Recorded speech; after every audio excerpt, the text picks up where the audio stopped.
Hello दोस्तों। आज मैं लेकर के आया हूँ आपके सामने don't believe in your thoughts की बुक समरी। बुक समरी दोस्तों आपको आधे 15 मिनट में मैं आपको ये बताने वाला हूँ कि हमेशा आपकी सोच जरूरी नहीं है कि सही हो, और जो आप हमेशा हर वक्त सोचते रहते हैं अक्सर वो सही ही नहीं होता। क्योंकि आपका सोचना आपकी एक माइंड स्टेट में चले जाते हैं कि आपको थोड़े वक्त बाद आपने क्या सोचा था वो खुद याद नहीं रहता, और आप कुछ वक्त बाद, एक दिन, 2 दिन या 10 दिन बाद आपको बिल्कुल भी ये कतई याद नहीं रहता कि आप क्या प्लानिंग कर रहे थे, क्या सोच रहे थे, जीवन में आपका क्या सोच था।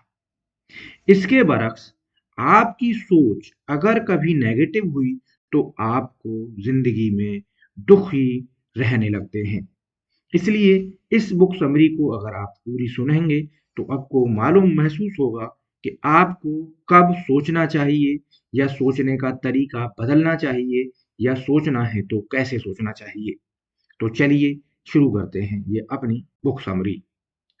उनके कोच ने बताया, तुम्हारा मन या तो तुम्हारा सबसे अच्छा दोस्त हो सकता है, या फिर ये सबसे तुम्हारा बड़ा दुश्मन।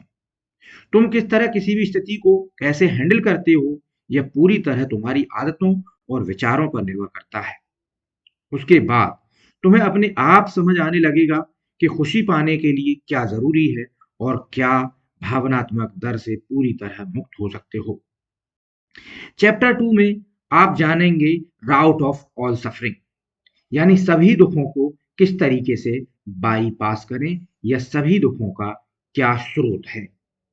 हमारे जीवन को आकार देने की ताकत होती है। इनमें हमारा मूड और महसूस करने का तरीका पूरी तरह से बदलने लगता है। असल में तो हम जैसे भी हैं अपने विचारों की वजह से ही हैं। नेगेटिव सोचने वाले लोगों का जीवन भी उसी तरह होता है। वे हमेशा गुस्सा, डर और चिंता में रहते हैं। वो अपने आसपास के लोगों को और अपने दुश्मन की तरह मानते लगते हैं। डर और शक की भावना से सोचने की वजह से वो अक्सर गलत डिसीजन ले बैठते हैं। वहीं दूसरी तरफ सकारात्मक यानी पॉजिटिव सोच रखने वाले लोग खुशी और समृद्धि को अपने जीवन में आकर्षित करने लगते हैं। वो सुखी जीवन जीने लगते हैं और ऐसा लगता है कि सब कुछ उनके हिसाब से चल रहा है। जीवन में उतार चढ़ाव आने के बावजूद अक्सर जो उनके पास हैं उनके लिए वो शुक्रगुजार रहते हैं। जैसी स्थिति में अभी दो लोग अपने सोचने के तरीके को खुश और दुखी हो सकते हैं। जैसा एक ये सोचकर खुश हो सकता है कि मैं मेरे पास कुछ अच्छा घर है, वहीं दूसरा ये सोचकर दुखी हो सकता है कि मेरे पास छोटा घर है। किस तरह खुशी और दो आपकी सोच पर निर्भर करते हैं। हम सबके जीवन में अपने स्तर पर एक ही तरह की परेशानियां हैं। ये हमारे नजरिए पर निर्भर करता है कि आपके बारे में सोचकर खुश रहते हैं या दुखी रहते हैं। एक बार की बात है, मैं आपको बताता चलूं कि एक नौजवान भिक्षु थे जो जिन्हें ध्यान करते समय फोकस करने में बहुत परेशानी हो रही थी। जब वो ध्यान करने की कोशिश करते थे तो हर बार कुछ ऐसा हो जाता था कि उनका ध्यान भटक जाता था। कभी कोई जानवर पास से गुजर जाता था, कभी कोई व्यक्ति बोलने की आवाज आ जाती थी, और उनके ध्यान में बाधा पड़ जाती थी। इसलिए उन्होंने एक शांत और एकांत जगह में जाकर ध्यान पर ध्यान आकर्षित करने की ठानी, और वहां पर बैठकर ध्यान करना शुरू कर दिया। लेकिन पक्षियों की आवाजों से वहां भी फोकस करने में परेशानी होने लगी। एक दिन उन्हें झरने के किनारे एक नाव दिखाई दी, और वो नाव में बैठकर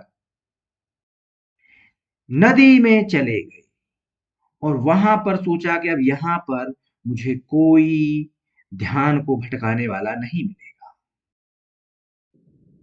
कुछ दिनों तक तो उनको कोई परेशानी नहीं हुई, वो अच्छे से अपना ध्यान करने लगे।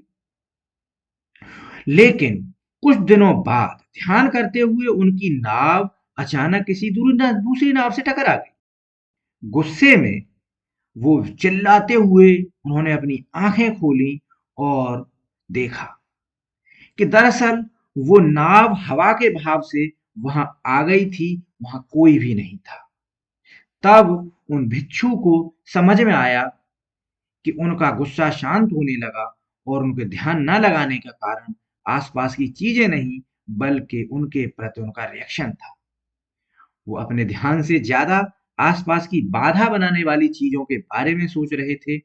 इस तरह ही आप अपने लिए चीजों को आसान बना सकते हैं।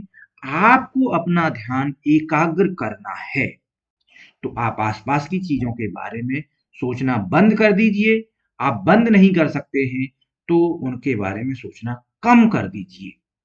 याद रखें कि कुछ और नहीं बल्कि हमारी सोच ही सभी दुखों की वजह होती है। इसलिए अगर सोचना है तो पॉजिटिव सोचना शुरू करें और अपने दुखों से दूर रहने की कोशिश करें। चलिए, तो इस तरह अब हम बढ़ते हैं चैप्टर 3 की तरफ। ये तो आप जानते हैं कि हमारे दिमाग में हर रोज लगभग 6000 से ज्यादा विचार आसपास आसपास की दुनिया के रेस्पॉन्स की वजह से पैदा होते हैं। आपने यह भी महसूस किया होगा कि इनमें से ज्यादातर विचार नकारात्मक होते हैं। इसलिए नहीं होता कि हम चाहते हैं, बल्कि ये हमें जिंदा रहने में मदद करते हैं। प्राचीन समय से कई प्राकृतिक आपदाओं के आने की वजह से उन्हें हैंडल करने के लिए इंसान ने चीजों को नकारात्मक पहलू से देखने की आदत सी बना ली है, जो एक तरह से हमारे अस्तित्व को बनाए रखने के लिए फायदेमंद भी है। साइंटिस्ट इस आदत को नेगेटिव बायर्स कहते हैं।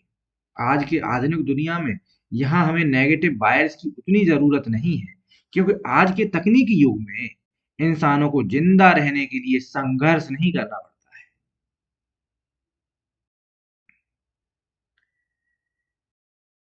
पुरानी आदत की खुशी संघर्ष नहीं कर, लेकिन हर स्थिति के नकारात्मक पहलू को सबसे पहले देखने की पुरानी आदत कई बार खुशी वाले रास्ते पर चलने से रोकती है।